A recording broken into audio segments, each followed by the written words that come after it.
Hey, what's up, Good Life? Thanks for joining me for today's 128 moment. We're in the midst of a series called Beginning to End, walking through the big story God is telling in the Bible. And last week, we flew through 900 years of Old Testament history. And when we left off, two things were crystal clear: that the promised land had been lost and that the people of God had no hope of perfectly keeping the laws of God. The Old Testament law was a way for a holy God to have a relationship with sinful people, but the Israelites, they couldn't perfectly keep the law, and neither could we. They couldn't even imperfectly keep the law. They basically spent centuries doing whatever they wanted to do. And when things went wrong, they got angry at God for the fact that things went horribly wrong.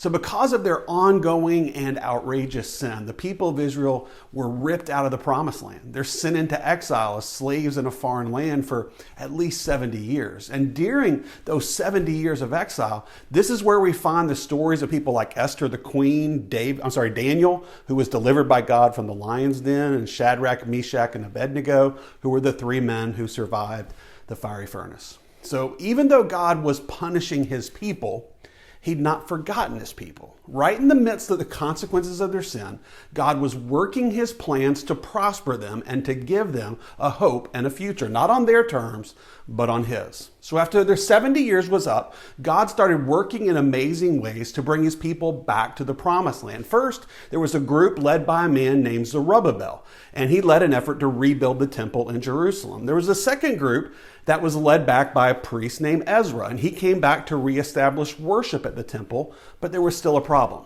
The walls of Jerusalem were in ruin. The walls of the city were a symbol of the city. It was a symbol of its honor, it was a sign of its strength. And for the walls of the capital city of God's chosen people to be in ruin, it brought utter shame on the Israelite people. And that's where a man named Nehemiah enters the story. Nehemiah was living in exile in Babylon, and he was actually serving in the court of the Babylonian king as his cupbearer. He basically tasted every food and drink that the king was going to consume to make sure that it wasn't poisoned. And one day, Nehemiah heard a report from a family member who traveled back to Babylon from Jerusalem. And when Nehemiah heard that the walls of Jerusalem were down, he was heartbroken. In Nehemiah 1:4, it talks about the fact that he sat down and he wept and he mourned for days when he heard the news. He fasted and he prayed before God, crying out over the situation in the capital city of a homeland he never visited. He must have wondered why he and his people, they were still in exile. He must have wondered if he would live and die in the service of a foreign king. Nehemiah, he must have worried that he'd never see the homeland of his people. But when Nehemiah heard about the walls of the capital, Nehemiah discovered his purpose. God stirred in Nehemiah a holy discontent, that thing that catches your eye and captures your heart. And you can't rest until you make a difference in that area. You see, Nehemiah's holy discontent, it fueled the rest of his life, and his life made a huge difference. He asked the king if he could return, risking his own life in the process. He returned to Jerusalem, and he organized the people. He led the people. He called them to care about the problem too, and then he mobilized them to make a difference. And each family that was living in that exposed city, they took the task of repairing the wall right where they lived.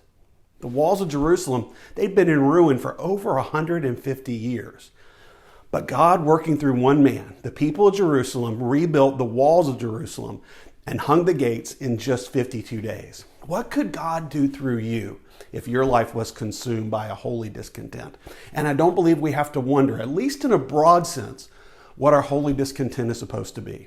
We are supposed to be a people who will love enough to share the good news and share our lives as well. Now, does the call of the Great Commission stir your heart and fuel your life? And what would happen in the next 52 days? Or let's even give us some room, the next 52 weeks, if in 2021 you were consumed by a holy discontent to know Christ and to make Christ known. The walls of our culture, they're in ruin. We know people who need to know Jesus. Is your life marked by an all-consuming pursuit of seeing the lost be found in Christ? Good Life, I hope that encourages you today. I hope you'll be able to join us this Sunday as we continue our Beginning to End series. We've set up the problem, walking through the Old Testament over the last several weeks, seeing the problem of sin, seeing the remedies that God brought in to reveal that the people couldn't fix their own problem, that they couldn't heal their own self-inflicted wounds, that they needed a hero to rescue them. And this Sunday, as we unfold the Christmas story, we will see the hero arrive in a most unlikely way. We'll be meeting at the church at 9:30 and 11 on Sunday. We'll be meeting online at 9:30, and hopefully you'll be able to join us. Love you guys, and we'll see you soon.